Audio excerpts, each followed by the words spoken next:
The first beat. 1. The dry season. The sun was not kind. It had forgotten how to be kind. For 7 moons, it had risen like a blind white eye, staring down at the cracked earth with indifference. The great river that had once sung through the valley now lay silent, a serpent of hardened mud and bleached stones. Even the insects had grown quiet, their small lives retreating deep into whatever shade they could find.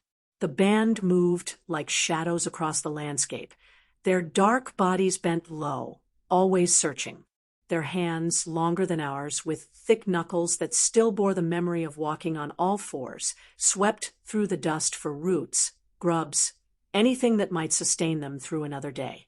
They numbered 23. Once, they had been much more. In the early mornings, they would climb to the ridge that overlooked the valley. There, squatting on their haunches, they would scan the horizon with eyes that caught movement like a hawk catches wind. Their nostrils flared, reading the air for the scent of water, of prey, of danger. Most often, they smelled only dust and their own fear. The others lived beyond the far hills. Sometimes, when the wind was right, they could smell them too, that foreign musk that made their hackles rise and their hands clench into fists. The others had found water somewhere. The others were growing bold. 3 moons ago, the attack had come at dawn. Screaming shapes had poured over the ridge like a black tide, hurling stones, raising dust, their teeth bared in grimaces of rage and desperation. The battle had been brief and brutal. When it ended, Urak, the old one who had guided them to the best fruit trees, who could find water by the taste of the wind, lay still beneath the baobab, his skull cracked like an egg. They had no words for loss. But in the place where Urak's wheezing breath used to fill the night air, there was now only silence. And in that silence, something cold and sharp had taken root. They learned to sleep with one eye open. They learned to eat quickly, always ready to run. They learned that the world was divided into us and them, and that the space between was filled with violence. 2. The discovery. Urak was different from the others, though he couldn't have said how or why. Where the others saw only the surface of things, he saw the inherent patterns. Where they felt only immediate hunger or fear, he felt something else, a restless stirring that had no name. It was Urak who first noticed that the others always came from the same direction. It was Urak who realized that they came when the moon was dark. It was Urak who understood, in some wordless way, that they could be ready. The bone came to him by accident, as most important things do. He had been sitting alone by the scattered remains of the tapir carcass they had found the day before. The bad was sleeping, their bellies full for the first time in days. Urak couldn't sleep. The restless thing inside him wouldn't let him. His hand found the femur almost without thinking. It was thick, heavy, yellowed with grease, and shaved by bite marks. As his fingers closed around it, something clicked in his mind, not a thought exactly, but a recognition. This wasn't just bone. This was possibility. He stood, testing the weight of it, swung it through the air. The motion felt right, felt natural, like an extension of his own arm. The bone cut the air with a soft whistle that made his heart quicken. When the others came again, 4 nights later, Urak was ready. The first attacker came at him, with a rock raised high, mouth open in a soundless howl. Urak met him with the bone. The impact sent a shock up his arm, but the attacker crumpled instantly. His skull caved in on one side. The others had never seen anything like it. They had known rocks, fists, teeth, and claws. But this was different. This was power made manifest. They fled, and didn't return for many moons. That night, as the tribe huddled around their small fire, Urak held the bone across his knees. The others watched him with new eyes. They had no word for weapon, but they understood what they had seen. The bone had made Urak more than he was. It had made him dangerous. One by one, they began to search for bones of their own. 3. The teaching. The seasons turned as they always had, as they always would. But something had changed in the turning. The tribe no longer simply endured. They prepared. They practiced. They learned. Urak, now broader in the chest and graying at the temples, had become the keeper of the bone knowledge. He had discovered that not all bones were equal. The femur was best for crushing, the tibia for stabbing, the radius for quick, precise strikes. Each had its place, its purpose, its rhythm. It was this rhythm that would change everything. The younglings, 5 of them, barely past their first molting, stood in a ragged line before the teaching stones. These weren't ordinary stones, but special ones, chosen by Urak himself. Each was the size of a head, worn smooth by countless rains, and when struck, they sang, some high, some low, each with its own voice. The assistants stood behind the younglings. These were the survivors of the last attack, the ones who had learned to use the bones not just as weapons, but as extensions of their will. Their bodies bore scars, white lines across dark skin that told stories of survival and triumph. Urak stood before them all, leaning heavily on his staff. The staff wasn't just a walking stick, it carried the shards of the first bone he had used, the femur that had changed everything. Now worn smooth by his grip, it had become something more. It had become a symbol. He raised his free hand. The gesture was simple, but it carried weight. The weight of authority, of knowledge, of the future itself. The younglings watched with wide eyes. They didn't understand what they were about to learn, but they felt its importance in their skin, in their blood, in the very air around them. Urak's hand hung in the air, like a question. Then, with deliberate slowness, he let it fall. The assistants brought their own bones down in unison. Clank. The sound was like thunder confined to stone. It rolled across the clearing, bounced off the trees, and echoed back from the hills. Birds erupted from the branches. Small animals fled, for cover. The younglings started but didn't move. They watched as Urak raised his hand again. Again, the fall. Clank. This time, the smallest of the younglings, barely able to lift his bone, brought it down as well, a moment too late. Clank. Tick. The mistimed strike hung in the air, like a wrong note in a song. The assistants turned to look at the small one, and for a moment, Urak thought he saw something in their eyes. Not anger, but amusement. The same scene repeated, a few times. The smallest of the younglings always hitting his stone a moment too late. Clank. Tick clank. Tick clank. Tick.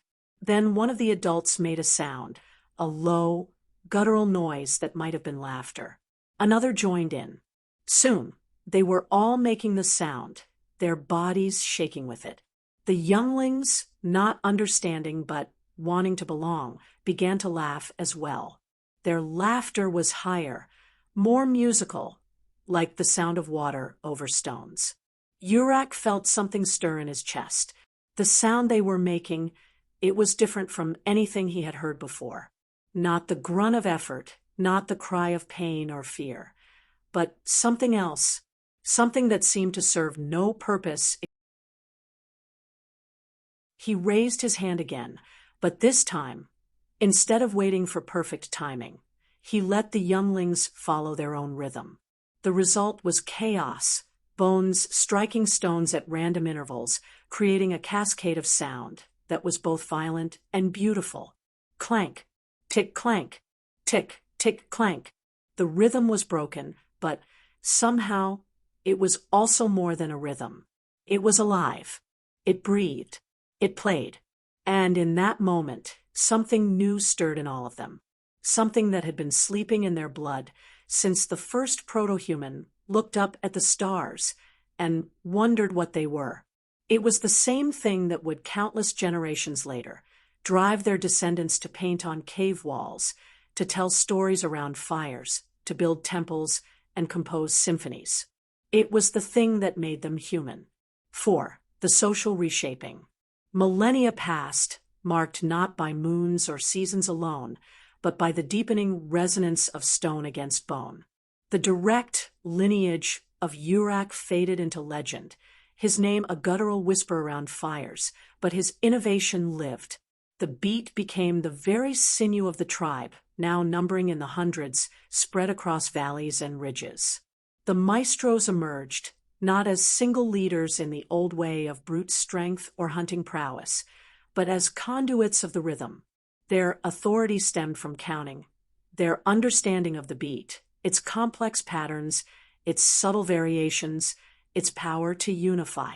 They were chosen not by combat, but by their ability to feel and articulate the most intricate rhythms, by their capacity to guide the collective sound. The oldest, with their gnarled hands and deep wisdom, held the most revered rhythms, passed down through generations. The ritual of the teaching stones expanded, no longer just a defensive exercise, but the central act of tribal life. Younglings were initiated into the way of the bone at their first tooth loss, receiving not a weapon, but an instrument. Their aptitude for rhythm determined their future roles. Those with a natural, steady pulse became the keepers of the foundation, tasked with maintaining the primary beats for hunting drives and tribal migrations.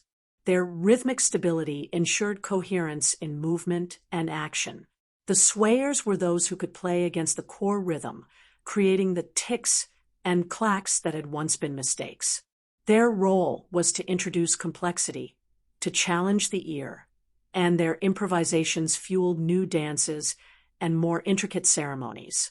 They were the innovators, often eccentric, their movements fluid and unpredictable, reflecting the fluid, unpredictable patterns they wove into the collective sound.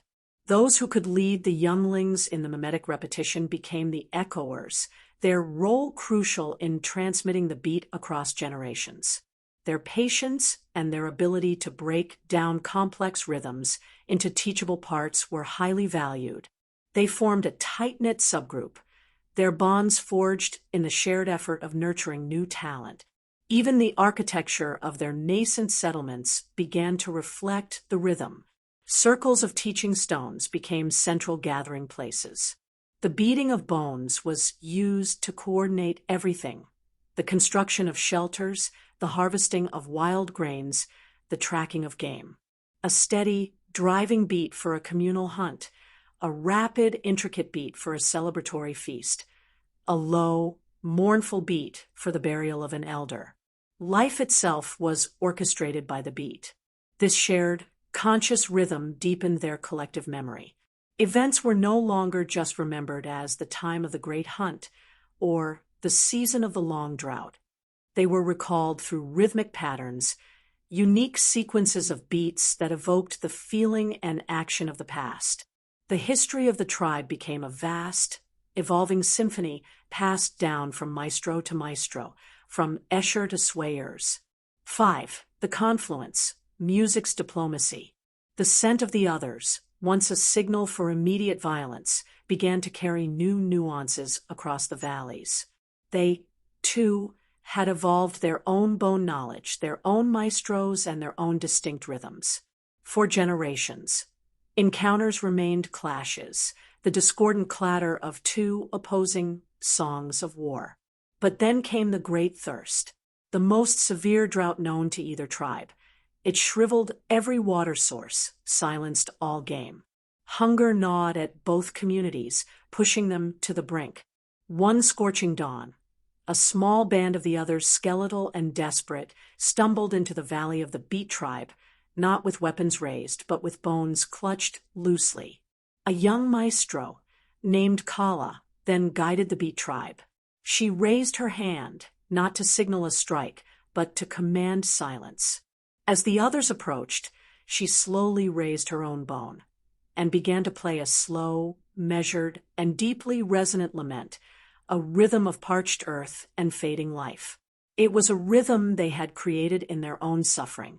The leader of the other tribe, a grizzled maestro named Ron, halted, He listened. Then, to the astonishment of both tribes, he raised his own bone, a long, hollowed-out leg bone that produced a deeper, almost guttural tone, and answered, not with aggression, but with his tribe's own lament, a different pattern, but one that spoke of the same agony. For the first time, their music was not a prelude to violence, but a shared expression of vulnerability. The two maestros, standing alone between their tribes, entered into a wordless dialogue of rhythm, a call and response of grief, a shared beat of despair. Other members of both tribes slowly, tentatively, began to join in, their bones hitting stones or dried gourds, or even their own chests, creating a tapestry of sound unlike any heard before. No words were spoken, no promises made, but as the sun set, the two tribes, still wary, shared the meager water from a newly discovered, almost hidden spring, their first act of cooperation, orchestrated not by language, but by a shared understanding woven into the very fabric of their beings, the universal language of the beat. The conflict hadn't vanished, but for a precious moment, it had been subsumed by a deeper, shared rhythm of survival and connection. 6. The Echo, a symphony of humankind. 1,000,000 years later, in a place that would one day be called a concert hall, a conductor would raise his hands before an orchestra. In that moment of suspension, in that breath before the music begins, he would unknowingly honor the memory of ancient maestros, of keepers of the foundation, of swayers and echoers. He would channel the collective memory of a species that had discovered that the space between violence and beauty is sometimes no wider than a heartbeat. The first beat echoes still,